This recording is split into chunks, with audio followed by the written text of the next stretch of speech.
Next is Philip Haythornthwaite.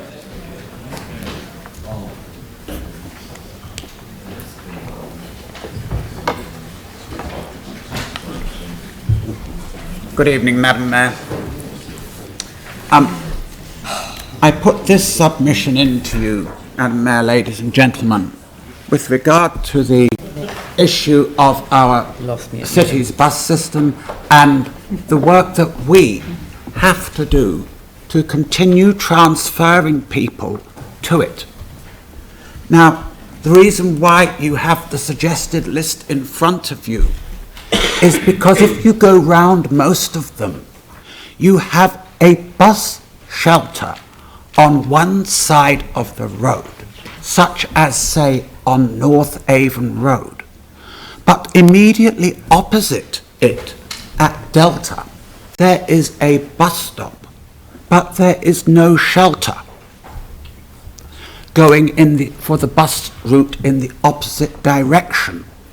One thing has been proved to us time and again, that the moment you have a shelter matching it on the opposite side of the road, so that both sides of the road have a shelter servicing it, the number of people using both bus stops goes up dramatically. Because what you have at the moment, say, using the one at North Avon Road Delta as an example, is that people say they can get picked up from there because there is a shelter. But if I come down from, say, Marshland Road to visit Delta and then go across the road, there's nothing to service me going back. So it automatically encourages people to think otherwise. And this is why you've got most of these, including, for instance, say, the one listed as S at Marshland Road, opposite the council's library on Marshland Road. There is one outside the library, considering that people might go south. But what about the residents to the north?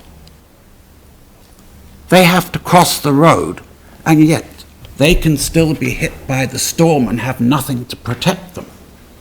And the same outside a lot of the education areas like EduKids and even Christchurch Boys High School. I've been on the bus and said, thank goodness, when I've seen the rain come down on them on both sides. And I do feel it is about time to match them up where you have currently got one on the other side of the road. Classic proof of this has been when you've put the one in recent times in opposite Parade Court on Lincoln Road outside the Z Garage. The moment the one going in the opposite direction on the orange route went in, the use of both of them whizzed up because people knew they had it going in both directions. And this is where the fundamental of this, Madam Chair, goes to.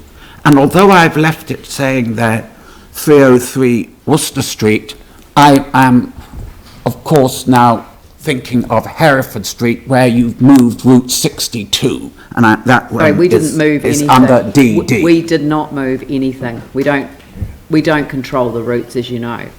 No, you don't control the route, but you do control the road surface as to where anything and everything goes. You install the bus shelters. Yes, I know, but we didn't move the route. You moved the route. Yes, that's right. No, we didn't. And so, therefore, He can move the route. It was for the cycleway. You chose to put the cycleway in, thank you. They did not. Sorry, I did not choose to put the cycleway in. The council chose to put it in. So, therefore, the council chose to move the route from one place to the other, not he can. You own the road surface. So we think. And you own the footpath. So, Madam Chair, what I'm saying to you is, come on, if we as people who do not drive, many people who do not, they're in their wheelchairs as well, all round this city, they need the shelters on the footpaths for them to make good use of the service that is provided by ECAN. And I think it is about time that we do have decent monies made available every year. Unlike, of course, when I spoke to Bob Parker a number of years ago, it was only 6 per year, and it was crawled up to 15. Now, surely we can make £500,000 available and do this as a decent job. We own the footpaths as the ratepayers of the council, and ECAN, yes, puts in the routes, but ultimately we surely pay for where these bus shelters go, and it's about time we got on and did the job to make it better for the travelling public, including many of the people in this city, of course, who have a disability as well. And that fundamentally, madam, is where this comes from, the whole of this submission. And while I am speaking to you, just one thing. Would someone please sort the door out on the Metro Lounge in the, going south in the accessible toilet? In the Metro? In the Metro Lounge that you own? In the interchange? Yes, no, Rickerton Road I'm talking about. Oh. Right. It's an inward opening door into an accessible toilet. How the hell are you to get to anybody if they were to fall over and have a heart attack or fall out of their wheelchair against an inward opening door?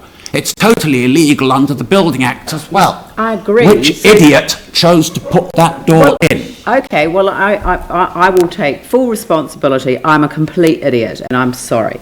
So, that's your time up. I'm sorry. Thank you. Thank you. Jeffrey Holland.